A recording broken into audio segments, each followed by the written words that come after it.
Então, fala galera, tudo beleza com vocês? Tudo certo, tranquilo? Então no vídeo de hoje eu vou estar trazendo aí alguns temas bem atuais, tá? De coisas que aconteceram mais recentemente.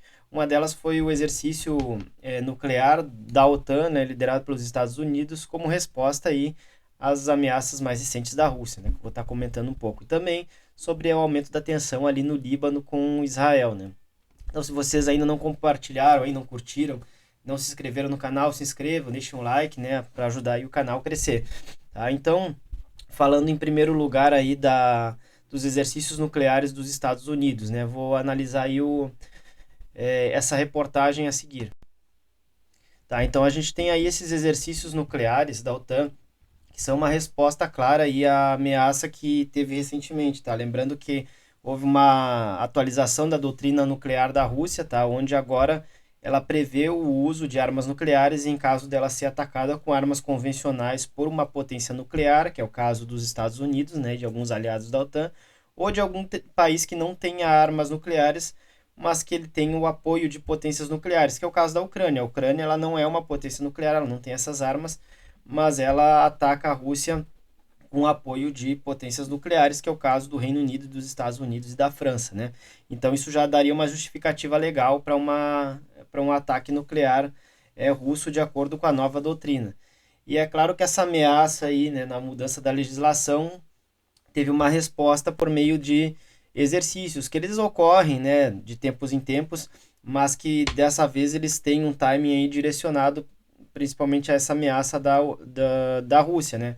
Para a OTAN dar aquele lembretezinho básico para a Rússia. Olha, se você tem armas nucleares, nós também temos. E se você atacar, nós também vamos contra-atacar, né? Então isso aí coloca mais lenha na fogueira, né? Um risco, mas que pode servir aí como dissuasão também, né? Porque o objetivo das armas nucleares é sempre esse, são armas para não serem utilizadas, elas são utilizadas para dissuadir um ataque. Por exemplo, né? Por que países como a Líbia, a Síria, né, o Iraque, o Afeganistão, eles foram invadidos militarmente, ou tiveram um ataque mais direto, né? E países como Coreia do Norte, o Irã não, né? Justamente por causa do poder de dissuasão. Tá? Não só pelo armamento convencional que tem, especialmente na Coreia do Norte, né? Mas também pelo uso de armas nucleares. A Coreia do Norte tem desenvolvido aí algumas armas, né? Que poderiam servir como retaliação também. E o Irã vem desenvolvendo aí, alguns deduzem inclusive que ele já pode até ter desenvolvido já, né?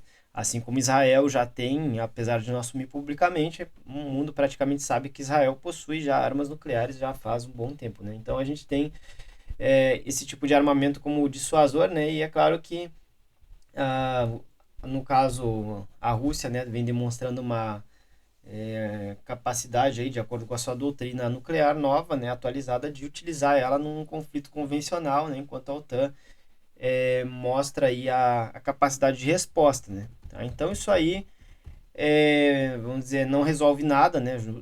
Justamente coloca mais lenha na fogueira, mas esperamos que isso leve, que toda essa escalada aí de ameaças nucleares leve pelo menos a um campo de negociação, né? Uma mesa de negociação, que é o mais sensato a se fazer nesse momento, né? Não é hora de pensar com paixões, mas pensando aí, né, no bem-estar coletivo mundial, né? Num cenário aí de paz onde todos os lados eles possam ser contemplados, né, nas demandas e que esse conflito possa ser é, atenuado, né? Justamente é essa proposta, inclusive, de Donald Trump, né? Donald Trump ele tem muito essa retórica, né? Se vai ser possível na prática ou não, o que ele fala é outro assunto, né? Mas ele acredita que é possível negociar e colocar um fim, né? Ao contrário da administração aí democrata que vem tentando colocar mais lenha na fogueira. Mas como eu já falei em outro vídeo, né, a eleição do Trump, né, não quer dizer muita coisa, mesmo que ele preveja aí uma aproximação com Putin, né, porque ele apenas pode deslocar o conflito dali para outra região, como Taiwan, por exemplo, né,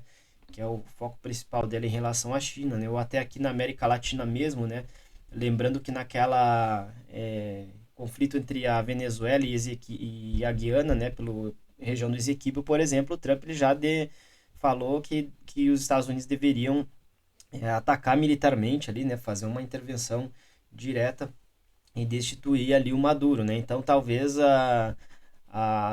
vamos dizer, a ascensão do Trump, né, a mudança aí do governo dos democratas não traga uma paz mundial, né, mas possa especificamente no conflito ali da Ucrânia, né, tirar o risco de uma guerra nuclear, mas deslocar aí o foco de atenção externa dos Estados Unidos para outras regiões, inclusive aqui perto, né?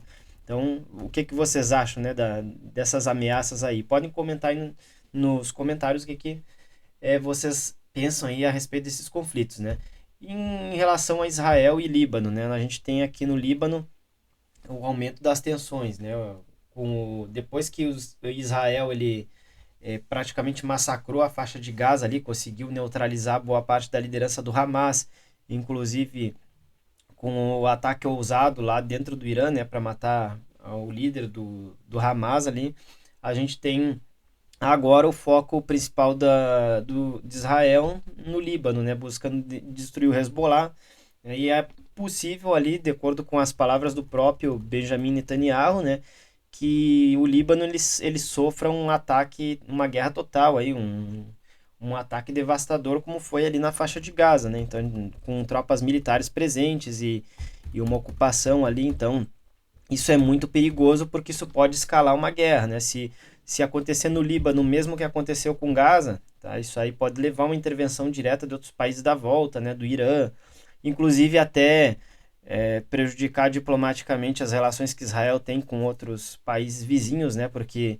por mais que os governos em si desses países mantenham boas relações com Israel, né? Lembrando ali dos acordos de Abraão, a população em geral pode gerar uma comoção, né? Um sentimento anti-Israel muito forte que acabe refletindo nas decisões do governo, né? Do governo rever essa situação, né? Ou pior, ou se o governo ele não rever essa situação, ele acaba sofrendo uma oposição muito grande, né? De repente a ascensão no poder de forças mais radicais, né? Mais como o Hamas, por exemplo, ou mais pró-iranianas, né? Então a gente pode ter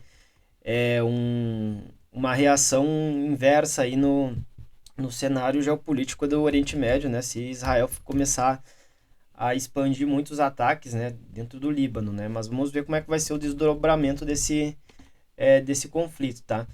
E a gente tem aí também nesse cenário a tensão com a ONU, né? Porque a ONU ela tem tropas ali de paz presentes no Líbano.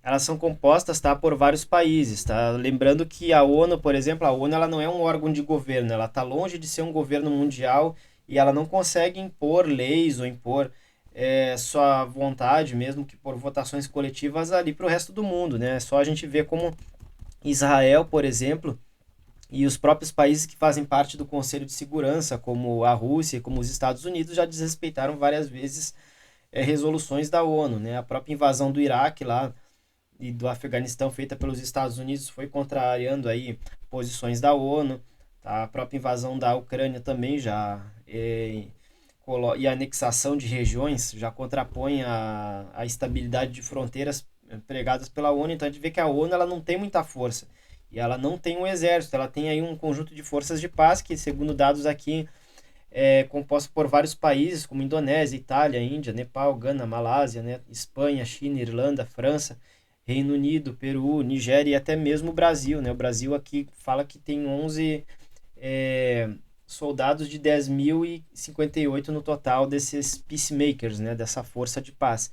E a Israel está disposto aí, inclusive, a atacar essas forças se elas não saírem da frente, né? Então tá sem escrúpulos. A gente está vendo aí o nascimento de uma nova ordem mundial mesmo, muito baseada no unilateralismo, né? A gente não vai ter mais esse cenário multipolar de governança global, né? Porque a gente está vendo a priorização muito da ação individual e isolada de países, né? Tanto da Rússia ali, né?